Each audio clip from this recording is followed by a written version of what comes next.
Hey class, so we're still in part 6, which covers from the 20th to the 21st century, the period of 1900 through 2020.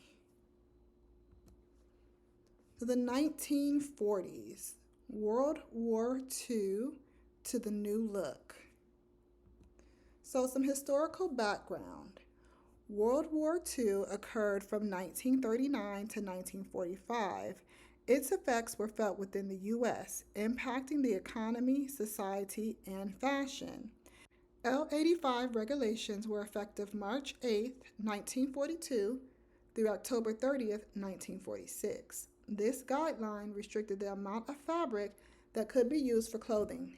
Fabric was reserved by eliminating trouser cuffs, extra pockets, vests with double breast, and by regulating the width and hem of skirts, as well as the length of men's trousers and suit jackets.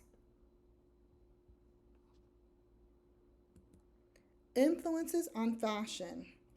The influence on fashion came from many different avenues. The movies, Young Folk, in which their influence can be seen in 17 magazine, and the introduction of the zoot suit.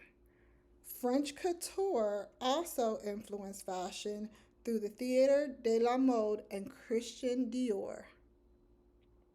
The movies continue to be an important source, showcasing patriotic themes on the big screen in support of American troops. Actresses and actors inspired the appearance of society with hairstyles and clothing choices such as pants being affected. The teen market grew significantly. Teen fashion and fads were an important piece of the garment industry. 17 magazine influenced teen style via articles and advertisements about clothing, cosmetics, and accessories. The zoot suit was made popular by jazz musicians such as Dizzy Gillespie and Louis Armstrong. This suit, with its oversized shoulder pads, wide lapels, and high-waisted, tight-cuffed peg trousers, were popular amongst African and Mexican American youth. French couture. After the war, French couture had lost some of its importance. The couture worked towards proving that it was still a leader in the fashion industry. Hence, the Theatre de la Mode exhibit was created. This exhibit traveled throughout Europe and the United States, and it was covered in great detail by the U.S. press. The exhibit featured miniature 27-inch mannequins that were outfitted in clothing, jewelry, and shoes. Leading French designers contributed to the exhibit. The new look was introduced by Dior in 1947. American designers. American designers continue to be concentrated in factories producing ready-to-wear clothing. Designs that were reproduced without the authorization of the designer were referred to as design piracy. This actually sped up the fashion industry by increasing production. Claire McCardell, an original U.S. designer, was initially known for her radical style. Later, she became known for her simplicity of shape, informal fabrics, and practicality. Some of her popular styles include the pop-over dress, Durandal skirts, the monastic dress, ballet slippers, and the poncho. Tina Lesser was a sportswear and separates designer who was influenced by Hawaiian style. Tom Bregens was known for his bathing suits and beachwear. Norman Norell and Pauline Tregear rose to prominence during the war. Costume components for women. Due to L-85, thrift stores gained popularity. Also, many women just made do with what they already had. 1940 skirt silhouettes became slimmer and the designs became simpler. Other styles included square, broad shoulders, and slim skirts that stopped just below the knee. Sweaters were also especially popular as they were easily paired with skirts, blouses, or jackets. Sweater girls were movie stars that were photographed in tightly fitted sweaters for pinup pictures. Christian Dior introduced the new look in 1947. Major style elements of the new look include skirt lengths that dropped sharply. Examination of fashion magazines of the preceding months will show that there was already a tendency towards somewhat longer skirts. Many other designers in the spring of 1947 also showed longer skirts, but to the woman on the street who had already worn her skirts just below her knees for the preceding 4 or 5 years, this change was radical. Although there were pockets of resistance to longer skirts, in the US, groups of women band together to form little below the knee clubs and declared that they would not lengthen their skirts.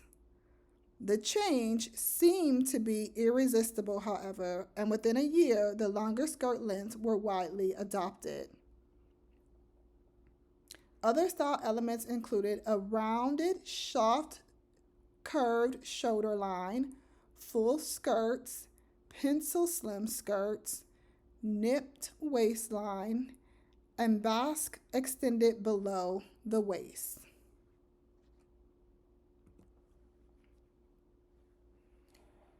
Undergarments. Foundation garments were made of nylon and latex.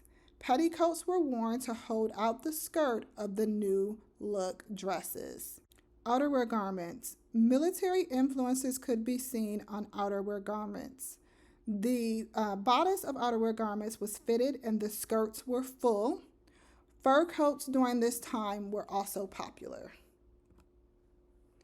Sleepwear included nightgowns that varied by fabric and skirt fullness, also pajamas.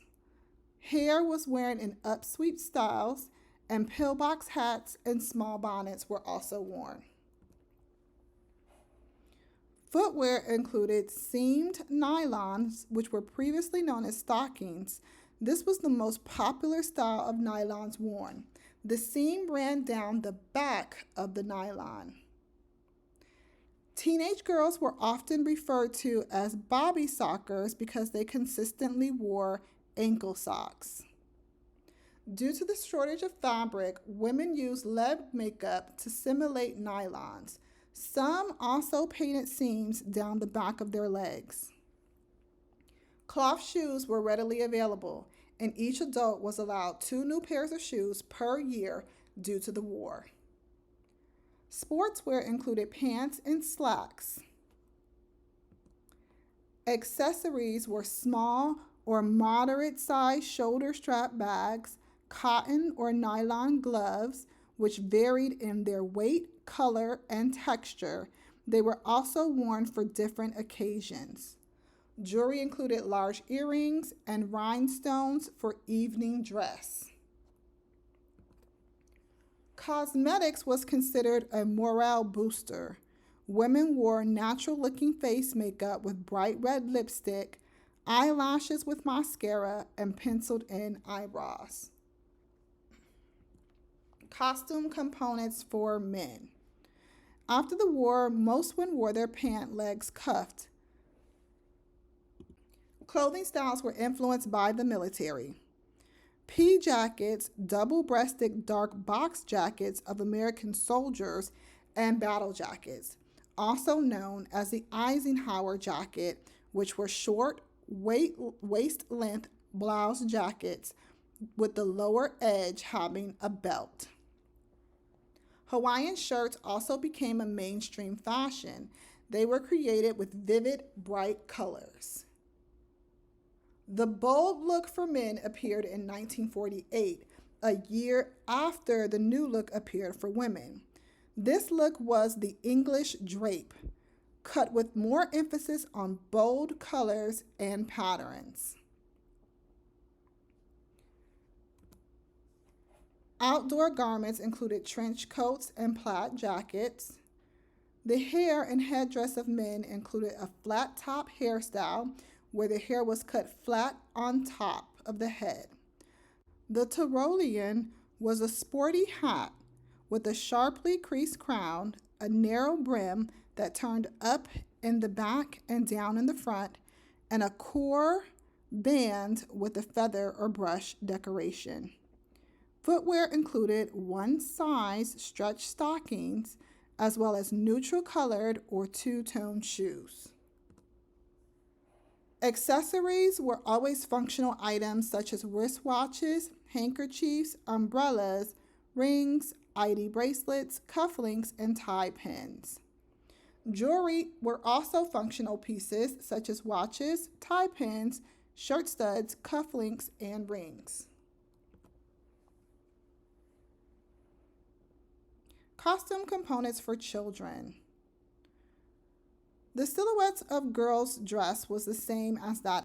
They also wore the Mexican tourist jacket, which was a similar look of a blazer, but it had traditional Mexican motifs.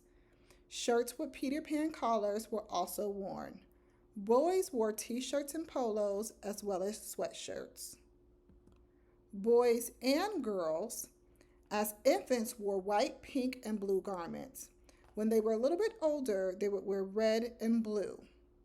Boys also wore like dad looks, while girls wore mother-daughter or big sister, little sister looks.